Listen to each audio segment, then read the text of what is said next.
नमस्कार, स्वागत है आपका न्यूज 18 बिहार झारखंड के फेसबुक पेज पर। मैं हूँ रजनीश कुमार। और आज एक तरह से कहिए जो शिक्षक अभ्यर्थी हैं उनका कहें तो थोड़ी बहुत उनके लिए राहत की खबर है, क्योंकि जिस तरह से लंबे अरसे से इंतजार हो रहा था कि जो बचे हुए अभ्यर्थी हैं, यानी छठे चरण में जो शिक्षक बहाली प्रक्रिया चल रही थी, उसमें कहीं ना कहीं ज्यादातर जो अभ्यर्थी हैं वो बचे हुए थे। 38,000 ही ऐसे अभ्यर्थी थे जिनका अब तक चयन हुआ। तो निश्चित रूप से बाकी जो अभ्यर्थी हैं उनका इंतजार खत्म हुआ। शिक्षा विभाग ने अधिसूचना जारी कर दी है।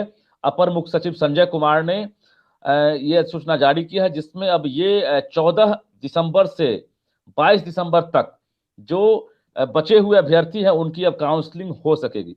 यानी कुल 1368 ऐसे नियोजन इकाइयां जहां पर अब तक काउंसलिंग नहीं हुई है, अब वहां पर काउंसलिंग हो सकेगी।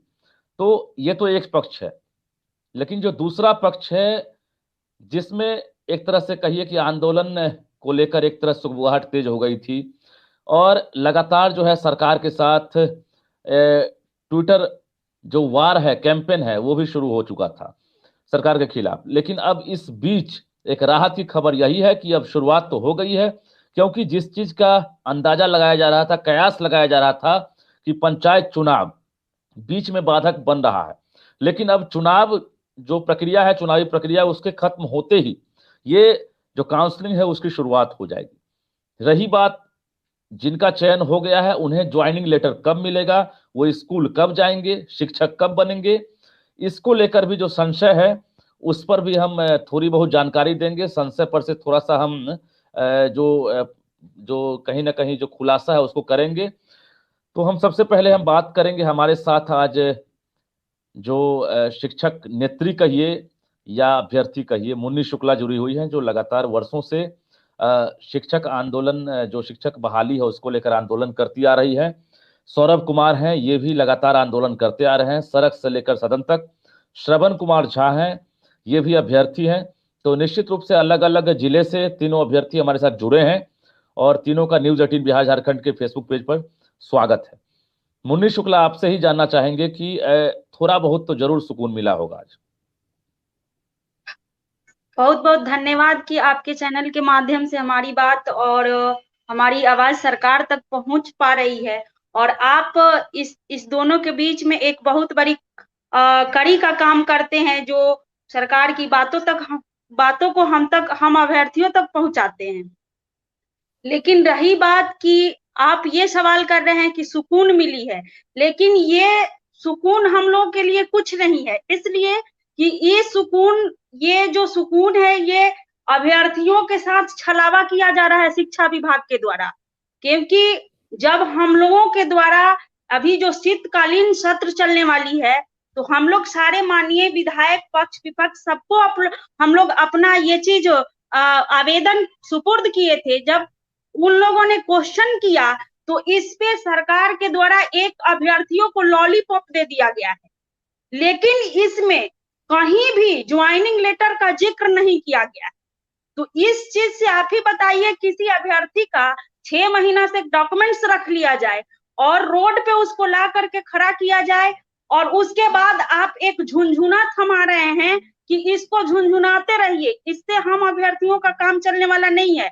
आप जब काउंसलिंग का डेट जारी किए हैं, तो मेरी यही मांग है शिक्षा विभाग से, माननीय अपर मुख्य सचिव संजय कुमार जी से, कि आप नियुक्ति पत्र का डेट क्यों नहीं घोषित करते हैं? क्यों नहीं आप ये कहते हैं कि मैं अमुक तिथि को आप लोग को नियुक्ति पत्र बांटने जा रहा हूँ? इसको कहने में आपको क्या क्या दिक्कत है? चलिए मुन्नी शुक्ला, हम बात आपसे भी करते हैं, और निश्चित रूप से जो मुद्दा है वो मुद्दा तो उठेगा ही। सौरभ जुड़े हुए हमारे साथ। सौरभ, क्या कहेंगे? अब जिसका इंतजार हो रहा था, एक तरह से कहिए कि इंतजार की घड़ियां अभी खत्म नहीं हुई है, क्योंकि ज्यादातर जो अभ्यर्थी हैं उनका चयन हो चुका है, लेकिन अब चयन होने के बाद ज्वाइनिंग लेटर की प्रतीक्षा हो रही है। उसको लेकर अब तक कोई पत्र जारी नहीं हुआ है, ना ही कोई खुलासा हुआ है। सौरभ, ये बताइए कि 1300 से ज्यादा जो नियोजन इकाइयां हैं वहां पर काउंसलिंग हो, आपके लिए कितनी बड़ी राहत की बात? देखिए सर, ये तो राहत भरी खबर थी कि लंबे अरसे से हम लोग इंतजार कर रहे थे कि बचे हुए जो सीटें हैं उसका काउंसलिंग शेड्यूल जल्द से जल्द शिक्षा विभाग जारी करे। उसको लेकर लगातार ट्विटर के माध्यम से भी और अन्य प्लेटफॉर्म के माध्यम से भी और कई अभ्यर्थी शिक्षा विभाग के चक्कर भी काट रहे थे कि जल्द से जल्द उनका जो बचा हुआ जो काउंसलिंग शेड्यूल है वो जारी कर दिया जाए, जिसको लेकर उन अभ्यर्थियों के लिए राहत भरी खबर है जिनका अभी जो है सिलेक्शन नहीं हुआ था। तो उनके लिए जरूर राहत भरी खबर सरकार ने दी है। लेकिन ये जो राहत भरी खबर है ये पूरी तरह से राहत नहीं देने का काम किया है, क्योंकि जो हम लोग का अंतिम फेज है नियुक्ति पत्र का शेड्यूल। अगर सरकार इसी जो शेड्यूल में लास्ट में ये जोड़ देती कि इस दिन हम नियुक्ति पत्र देने जा रहे हैं, तो यकीन मानिए कि सारे अभ्यर्थी, बिहार के सारे अभ्यर्थी खुश होते कि हाँ, आज हमारे पक्ष में सरकार ने कुछ फैसला लिया है। लेकिन जब भी कोई कैंपेन होता है, जब भी सुगबुगाहट होती है आंदोलन की, जब यहाँ पे अभ्यर्थी अब ट्विटर के माध्यम से एकजुट होना शुरू हो गए थे और सारे विधायक, माननीय विधायक को वो अपना आवेदन देना शुरू कर दिए, उसके बाद सरकार की नींद खुलती है। तो ये जो है, जो सरकार जो है एक आंदोलन के बाद ही आंदोलन के सुगबुगाहट के बाद ही जागती है, ये सही नहीं है। सरकार को अब आगे बढ़कर हम अभ्यर्थियों को बारे में सोचना चाहिए। चलिए श्रवण, मुझे ये बताइए कि अब लग रहा है कि गुरुजी बनने की राह आसान हो गई है। श्रवण बताइए, आपकी आवाज नहीं आ रही है, म्यूट है क्या? देखिए तो कुछ तकनीकी समस्या आ रही है, श्रवण से नहीं जुड़ पा रहे हैं। श्रवण, आवाज जा रही है आपको? आवाज मिल पा रही है? नहीं मिल पा रही है। मुन्नी शुक्ला हमारे साथ जुड़ी हुई आ रही है। जी सर। हाँ चलिए सर, बहुत बहुत धन्यवाद सर कि आपने अपने चैनल पे बोलने का हमें मौका दिया सर। जैसा कि आपकी जानकारी में है सर कि विगत 4 महीने पहले लगभग हम लोगों की काउंसलिंग हुई है सर, हम लोगों का चयन किया गया है और इसमें हम लोगों का ओरिजिनल डॉक्यूमेंट जब्त कर लिया गया है, बीएड और टीटी का, और साथ ही जितने भी हमारे डॉक्यूमेंट्स के फोटो स्टेट हैं वो ले लिए गए। उस दिन से हम लोग सर बेरोजगार रहे हैं। हमारी जो भी हमारे साथी हैं वो जो प्राइवेट जॉब भी कर रहे थे, उनकी जॉब छूट गई है इसमें, और कोई भी ऐसा सर प्रक्रिया नहीं होता है सर।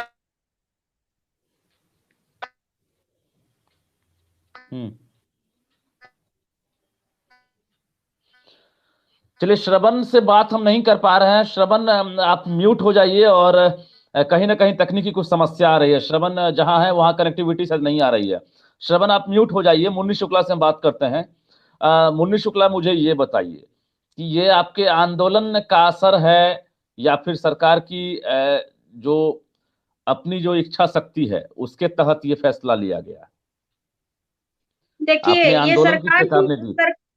सरकार की इच्छा शक्ति का फैसला अगर होता तो हम अभ्यर्थियों को अब तक इस पे आचार संहिता कोई प्रभावी ही नहीं होती। लेकिन ये सरकार की इच्छा शक्ति का फैसला नहीं है। जब जब सरकार को ये पता चलता है कि अभ्यर्थी अब उग्र होने वाले हैं, अभ्यर्थी अब ट्विटर कैंपेन के द्वारा या आंदोलन के द्वारा सरकार की किरकिरी करने वाले हैं, तब शिक्षा विभाग का इच्छा शक्ति जागृत होता है। तब तक शिक्षा विभाग अपनी इच्छा शक्ति को जागृत करके अभ्यर्थियों को कुछ देने का काम करती है। लेकिन इस चीज से हम लोग खुश नहीं है। अगर आपको सच में इस बहाली की प्रक्रिया को पूरी करनी है तो आप काउंसलिंग कराना ये आपकी जिम्मेदारी थी, क्योंकि बिहार के तमाम स्कूलों में शिक्षकों की बहुत कमी है। तो जब तक सीट पूरी नहीं होती है, भरी नहीं जाती है, तो ये तो शिक्षा विभाग की जिम्मेवारी बनती है कि उस सीट को कैसे पूरा किया जाए, कितने चरण में काउंसलिंग कराया जाए, ताकि बिहार को और बिहार के स्कूल को और बिहार में पढ़ रहे गरीब बच्चों को पर्याप्त शिक्षक मिल पाए। लेकिन मुन्नी शुक्ला 2019 से 21 हो गया और 21 की अब समाप्ति होने वाली है, यानी अब नए साल की शुरुआत भी होगी अगले महीने से। रही बात 14 से 22 जो काउंसलिंग की तिथि है, जो शेड्यूल है, उसके बाद जानकारी दे दें कि कुछ खबरें आ रही है, हालांकि पुष्टि नहीं हुई है। शिक्षा विभाग ने अब तक कहीं ना कहीं अनभिज्ञता जाहिर की है, लेकिन जो जानकारी मिल रही है, सरकार का लक्ष्य है कि जितने भी चयनित अभ्यर्थी हैं उनको 31 दिसंबर तक हर हाल में ज्वाइनिंग लेटर हाथ में पकड़ा दिया जाए।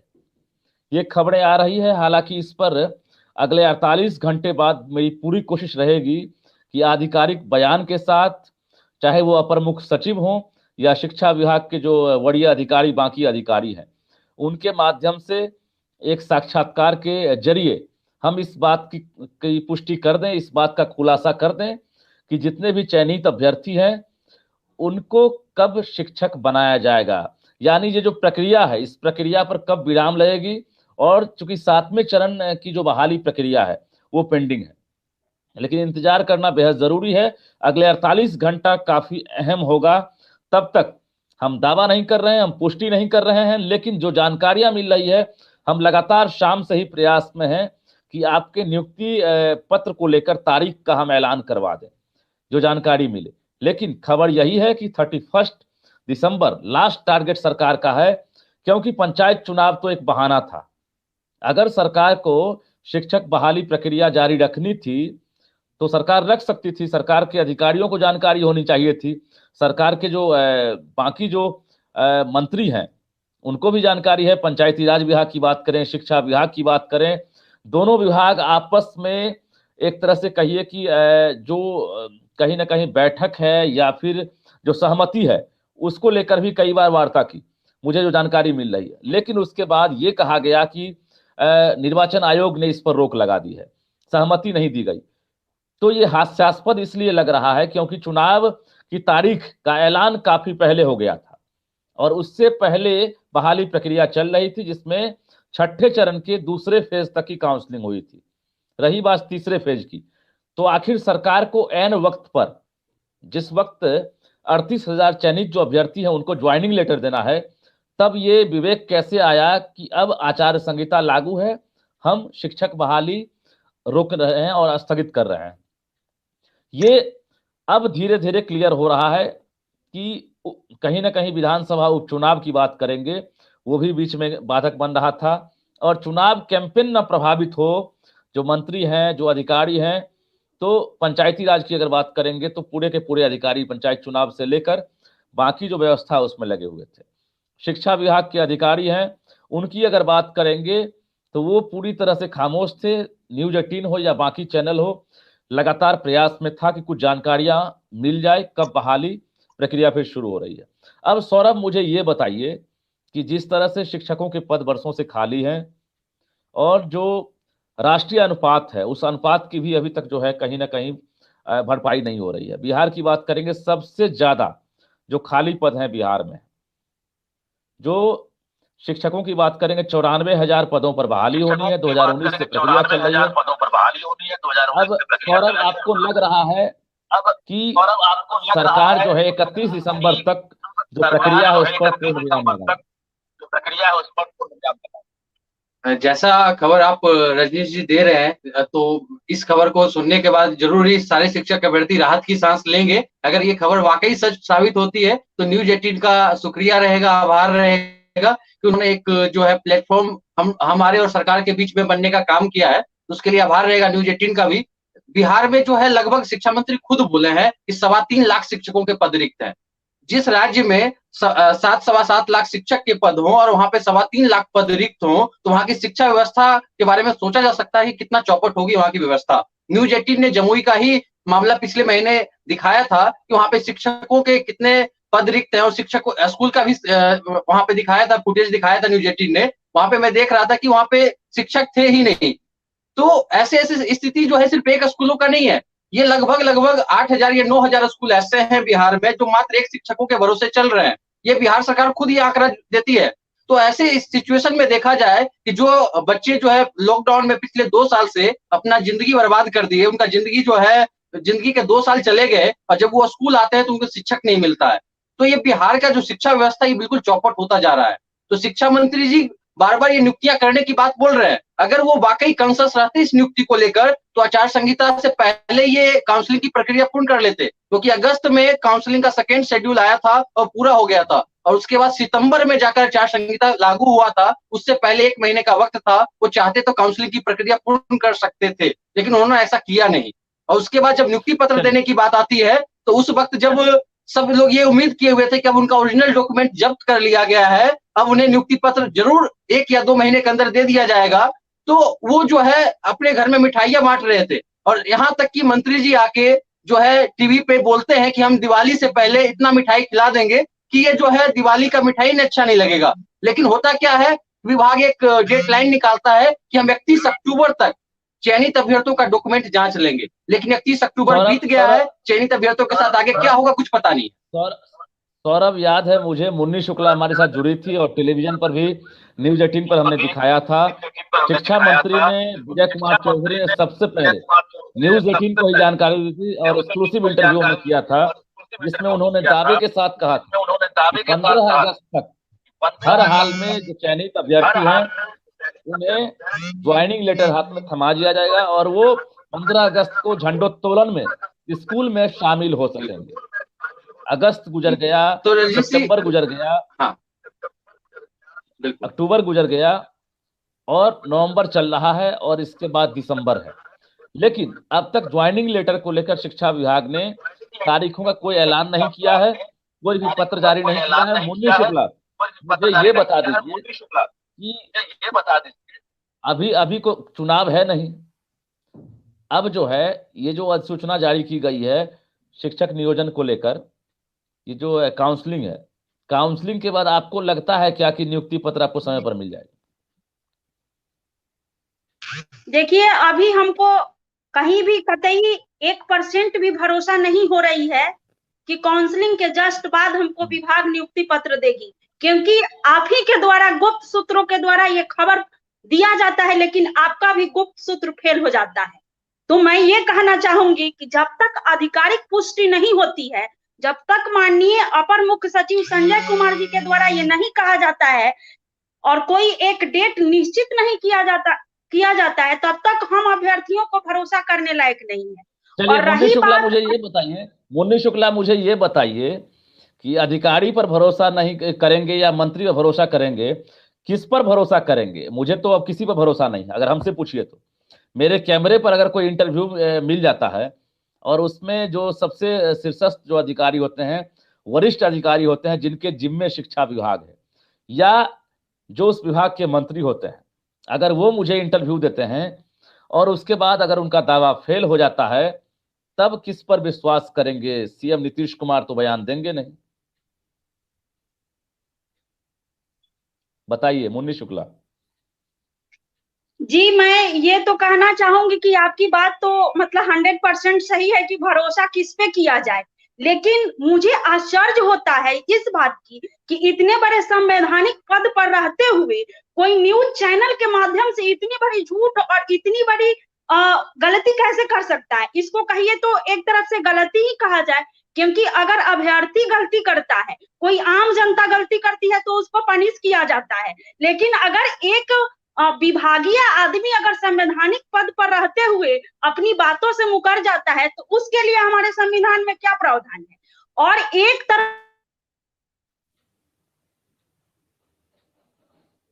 आचार संहिता के दौरान पंचायती राज विभाग में जो भी बीडीओ जो भी बने थे उनको नियुक्ति पत्र बांटा गया।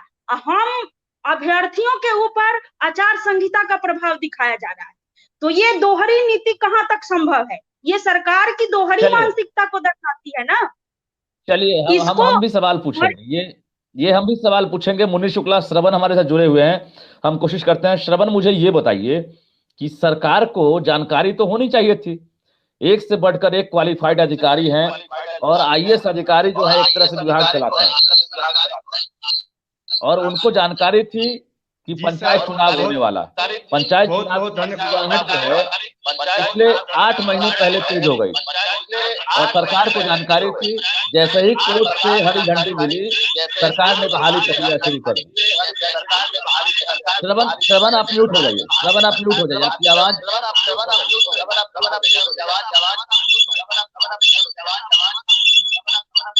आप म्यूट हो जाइए, आप म्यूट हो जाइए। हाँ बिल्कुल, आपके फोन में कुछ टेक्निकल प्रॉब्लम है। सौरभ, आपसे ही हम जुड़ना चाहेंगे।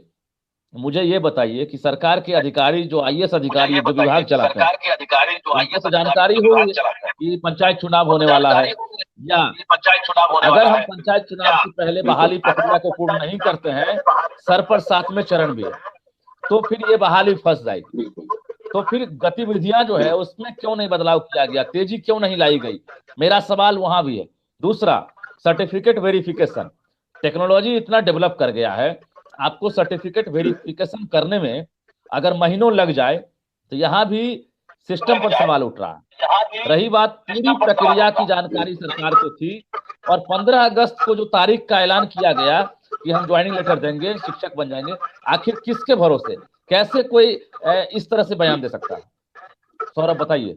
बिल्कुल, सबसे पहली बात ये कहना चाहेंगे आपको कि आप खुद देखिए, यहीं पे सरकार ने बोला था कि आचार संहिता में शिक्षक बहाली प्रक्रिया पे रोक लगा दिया गया है। अगर शिक्षक बहाली प्रक्रिया पे रोक लगा रहता आचार संहिता में, तो क्या आज शिक्षा विभाग लेटर निकालता शिक्षक बहाली को लेकर? एक भी लेटर शिक्षा विभाग नहीं निकाल पाता। शिक्षा विभाग का एक जो कमियां कहिएगा कि उनके पास संसाधन नहीं था, जिसकी वजह से वो आचार संहिता में काउंसलिंग नहीं करवा पाए। और उसके बाद ये जो डॉक्यूमेंट वेरिफिकेशन का जो मामला है, जो ये इन्होंने डेडलाइन तय किया था, ये डॉक्यूमेंट वेरिफिकेशन ये दूत के माध्यम से कर रहे हैं। ऐसे लग रहा है जैसे हम प्राचीन समय में आ गए हैं, पुराने समय में आ गए हैं, जहां पे दूत को दिया जाता है कि आप जाइए डॉक्यूमेंट सत्यापन करवा कर लाइए। जहां पे दुनिया 5G और 6G में जी रही है, हमारा विभाग आज भी दूत में जी रहा है।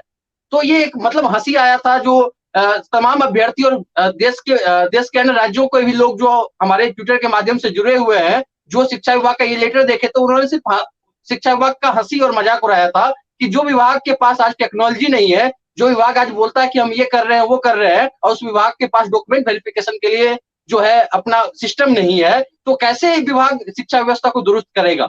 और उसके बाद जब आप चयनित अभ्यर्थियों का डॉक्यूमेंट जब्त कर लेते हैं, और जब आप उनको जो है दूसरे जॉब में जाने लायक नहीं छोड़ते हैं, तो ऐसी स्थिति में उन शिक्षक अभ्यर्थियों का क्या दोष था जो आपकी शिक्षा व्यवस्था को सुधारने के लिए आपके यहाँ जॉब करने आए थे?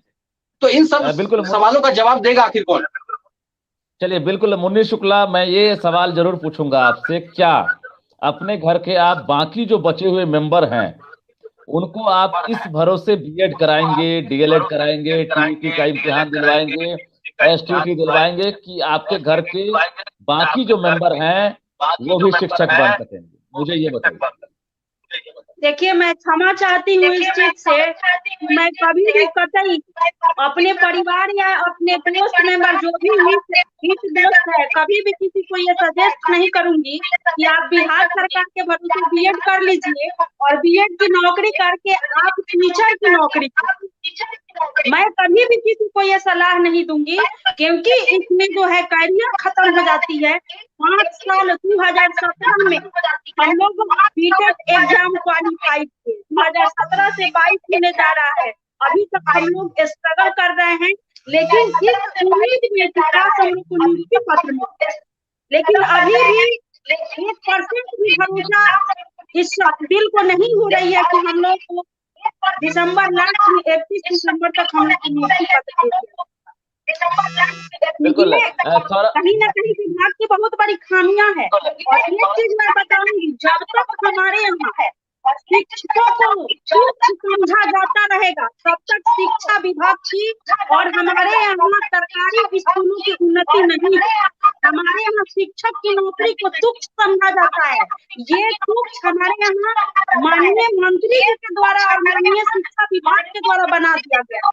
इसी वजह से आज देखिए ये स्थिति उत्पन्न हो गई है कि आचार संहिता में माननीय मंत्री के द्वारा जो ऑफिसर ग्रेड के पदाधिकारी हुए उनको नियुक्ति पत्र बांट दिया गया, और हम आचार संहिता का प्रभाव दिखाया गया। ये शुरू से एक कहावत है कि दैत्यम दुर्बलम नास्त्यते, भगवान के द्वारा भी जो कुछ आदमी होता है उसको भी सताया जाता है। तो शिक्षा विभाग जो है ना, शिक्षकों को तुच्छ समझ रखता है, लेकिन ये आपकी तकलीफ हम समझ सकते हैं, आपका दर्द हम समझ सकते हैं। ये आप मुन्नी शुक्ला, आप म्यूट हो जाइए। हाँ, म्यूट हो जाइए, मोबाइल में कुछ प्रॉब्लम आ रहा है। हाँ, म्यूट हो जाइए। सौरभ, मुझे ये बताइए कि जिस तरह से बीएड करने के बाद एक नई उम्मीद जगती है, कि हम तो अब ट्रेंड हो गए, हम अब बिहार में शिक्षक बनेंगे। लेकिन जो विडंबना है कि बिहार के जो शिक्षक जो स्कूल में अभी पढ़ा रहे हैं, जो नियुक्त पहले से हो चुके हैं, वो भी आंसू बहा रहे हैं। और कहीं ना कहीं जो व्यवस्था है, उस व्यवस्था में सुधार हो नहीं रहा है। एक तरफ जो पढ़ा रहे हैं स्कूल में वर्षों से, वो कह रहे हैं कि हम शिक्षक बन के कहीं ना कहीं बड़ी गलती कर दी, क्योंकि समय पर वेतन नहीं मिल रहा है, हमारे जिम्मे जो है पढ़ाई के अलावा बाकी सब काम दे दिया गया। दूसरी तरफ आप जैसे युवा जो सपना देखते हैं कि हम उच्च शिक्षा ग्रहण करके हम बिहार के स्कूलों में शिक्षक बनेंगे, सरकारी शिक्षक बनेंगे, लेकिन ये जो शिक्षक बनने की जो प्रक्रिया है, इसमें कितना वक्त लग गया, मुझे ये बताइए। आप इंटरमीडिएट के बाद ग्रेजुएशन किया आपने, ग्रेजुएशन से मुझे बताइए कितना साल आपको लग गया और आपको सफलता नहीं जब हम लोग डीएलएड में जब मेरा एडमिशन हुआ था तो तब तो इतना कुछ विशेष था नहीं। हम टीचर बनना चाहते थे और पता था कि डीएलएड करने के बाद मुझे एग्जाम क्वालिफाई करना है, उसके बाद टीचर बन जाते हैं। तो हम लोग को उम्मीद यही था। लेकिन जब डीएलएड का डिग्री हम लोग को मिला, तो जब बिहार में आए हम लोग डीएलएड का डिग्री लेने के बाद, जब बिहार के शिक्षा व्यवस्था में हम लोग इंक्लूड हुए और यहाँ की व्यवस्था को जब हम जाने, तो इस व्यवस्था से इतनी हैरानी हुई कि पहले तो हम लोग टीईटी के एग्जाम के लिए यहाँ पे प्रदर्शन होता है, टीईटी के एग्जाम कंडक्ट करवाने के लिए प्रदर्शन हुआ, लाठीचार्ज हुआ, तब जाके टीईटी का एग्जाम होता है। टीईटी के एग्जाम के बाद फिर प्रदर्शन लाठी खाते हैं, तब जाके उसका रिजल्ट जारी होता है। फिर जो है सर्टिफिकेट के लिए आंदोलन होता है। यहाँ पे हर एक स्टेप में आंदोलन और क्या बोलते हैं, शिक्षा विभाग का जितना भी शेड्यूल होता है ना, उस शेड्यूल में मुझे लगता है शिक्षा विभाग आंदोलन, ट्विटर कैंपेन और प्रदर्शन शामिल कर दे कि हर एक स्टेप के बाद ये 3 रूल फॉलो करना है। और उसमें चौथा रूल क्या है कि आपको कोर्ट का भी चक्कर काटना होगा, क्योंकि शिक्षा विभाग इतना लूप होल छोड़ देगा हर एक बहाली में, हर एक सिस्टम में इतना लूप होल छोड़ देता है, शिक्षक के व्यक्ति कोर्ट के चक्कर काटते रह जाते हैं। मेरी जिंदगी जो है 14 में डीएलएड करने के बाद हम लोग को उम्मीद था कि मैक्सिमम 16-17 तक हम जो है 2016-17 तक हम टीचर बन जाएंगे, लेकिन ऐसा कुछ हुआ नहीं। 2014 से लेकर अब 21 7 साल हो गए और 2017 का टीटी क्वालिफाई करने के बाद भी 4 साल हो गया। तो अभी तक हम लोग वहीं पे हैं। और 21 तारीख को इसी के विरोध में हम लोग ट्विटर कैंपेन भी रखे थे कि किस देश के अनेक संगठन सब एक प्लेटफॉर्म पे आके शिक्षा व्यवस्था को सुधारने के लिए प्रदर्शन करने जा रहे हैं, जिसको लेकर हमको लगता है कि सरकार यहाँ पे लॉलीपॉप देने का काम किया है। चलिए, सौरभ की बात आप लोग सुन रहे होंगे, जो भी लोग फेसबुक पर अभी जुड़े होंगे, चाहे वो सरकार के आला अधिकारी हों या फिर सरकार के मंत्री हों या बाकी लोग हों, लेकिन विडंबना है कि बिहार के युवा सपना देखते हैं कि मुझे शिक्षक बनना है, जिसको लेकर कर्ज लेकर हो या किसी तरह से पैसे का इंतजाम करते हैं, डीएलएड करते हैं, बीएड करते हैं, उसके बाद टीईटी का एग्जाम देते हैं, कड़ा इम्तिहान होता है, एसटीईटी का इम्तिहान देते हैं, तमाम जो एलिजिबिलिटी टेस्ट है उसको पास करने के बाद वो शिक्षक नहीं बन पाते हैं। 7 साल 8 साल लग जाते हैं। एक तरह से पूरी जवानी जो है वो लगातार जो है कहीं ना कहीं जद्दोजहद में बीत जाती है। और अब तक मैं अगर 2019 की बात करूं, छठे चरण की जो बहाली प्रक्रिया है, यह 2019 से लगातार जारी है। उससे पहले कोर्ट कचहरी, उसके बाद भी कोर्ट कचहरी, फिर सरकार जो है उस अपनी बात कर रही है। तो निश्चित रूप से कहीं ना कहीं विडंबना है। और जो पढ़ा रहे हैं वो भी रो रहे हैं, जो पढ़ाने के लिए कोशिश में है वो भी रो रहे हैं। तो यहाँ पर एक जो कहीं ना कहीं जो व्यवस्था है उसमें परिवर्तन करने की जरूरत है। लेकिन इस बीच जानकारी आपको दे दूं कि छठे चरण की जो बहाली प्रक्रिया है वो फिर से शुरू होने वाली है, यानी 14 से लेकर 22 दिसंबर तक जो तीसरे फेज की काउंसलिंग है वो शुरू हो रही है। उसके साथ साथ सरकार का प्रयास है कि जो सर्टिफिकेट वेरिफिकेशन है उसको लेकर भी ये खबर आ रही है कि सर्टिफिकेट वेरिफिकेशन लगभग कंप्लीट हो चुका है। और ये आधिकारिक पुष्टि अगले 48 घंटे में हम पूरी तरह से प्रयास में हैं कि सरकार के कोई अधिकारी इस पर खुलासा करे। और दूसरा खुलासा हम ये भी करवाना चाहेंगे कि जो हजारों अभ्यर्थी जिनका चयन हो चुका है, कटिहार में, मुजफ्फरपुर में, पूर्णिया में, सिवान में या बिहार के 38 कहीं भी जिले, वहां से जो भी अभ्यर्थी जो इंतजार में है कि उनको अब वहां पर ज्वाइनिंग लेटर मिले और वो शिक्षक बने, उनके लिए ये 48 घंटे अहम होना चाहिए। क्योंकि शिक्षा विभाग के जो अधिकारी हैं वो अब जवाब दे दें। क्योंकि जब एक पत्र जारी हो सकता है और ये जो विराम है, यानी ये जो कहीं ना कहीं जो रोक है उसको आप हटा सकते हैं कि अब हम 14 से 22 तक जो है काउंसलिंग कर सकते हैं, तो ये भी खुलासा कर ही दीजिए कि आप ज्वाइनिंग लेटर कब दे रहे हैं। ये सवाल हम लगातार पूछेंगे और अगले 48 घंटे में मेरी पूरी कोशिश रहेगी कि हमारा सूत्र इस बार फेल नहीं हो। सूत्र हमारा तभी फेल होता है जब सरकार के अधिकारी फेल हो जाते हैं, खुद सरकार फेल हो जाती है, वरना हमारा सूत्र कभी फेल नहीं होता है। कोई मीडिया नहीं चाहती है कि उसका सूत्र फेल हो। और इस बार चूंकि लाखों अभ्यर्थी जुड़े हुए हैं, दूसरी बात कि सरकार को चाहिए जो नए जनरेशन है, जो अगर शिक्षक बनना चाहते हैं, इनसे सीख जरूर लें कि स्ट्रगल करके ये शिक्षक बन रहे हैं। क्योंकि सड़क से लेकर सदन तक लाठियां भी खाई, धरना भी दिया, अनशन भी किया और न जाने क्या सब आंदोलन करना पड़ा। तो नई पीढ़ी जो अभी बीएड में दाखिला लेते हैं, डीएलएड में दाखिला लेते हैं, उनके बीच ये मैसेज जा रहा है कि डीएलएड कर लोगे, बीएड कर लोगे, इसी तरह से आंदोलन करना पड़ेगा तब शिक्षक बनोगे। तो सरकार को चाहिए ये जो पूरी प्रक्रिया है इसमें ट्रांसपेरेंसी तो लाई जाए, लेकिन उसके साथ साथ ये जो शिथिल प्रक्रिया है, ऐसी नौबत ही नहीं आए कि जो चयनित हैं वो भी कोर्ट चले जाएं और जो चयन से वंचित हैं वो भी कोर्ट चले जाएं। आखिर आपकी प्रक्रिया में गुणात्मक सुधार क्यों नहीं हो रहा है?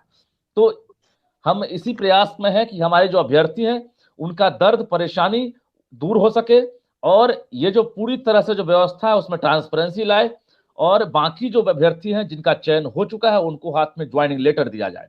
नए साल में नई उमंग और नई उम्मीदें रहे और निश्चित रूप से ये जो टीचर हैं, ये टीचर जब स्कूल में जाएंगे इनका जोश किस कदर परवान पर होगा ये शायद सरकार भी नहीं सोच सकती है, क्योंकि इन्होंने लाठियां खाई है, आंदोलन किया है और ये मजे हुए स्ट्रगलर, यानी जो कहा जाता है संघर्ष, ये संघर्ष करके अगर विद्यालय में जाएंगे इन्हें पता है कि हम नौकरी अब तो नहीं जाने देंगे। हाथ में जब नौकरी आने में इतना साल लग गया तो हमें मन लगा के पढ़ाना है और ये एक तरह से सरकार के लिए फायदेमंद अभियान होगा। 2019 से लेकर 21 में भले बहाली हो, लेकिन बहाली जब होगी तो निश्चित रूप से ऐसे अभ्यर्थियों से बच्चे सीख लेंगे और स्कूल में गुणात्मक शिक्षा में बढ़ावा मिलेगा।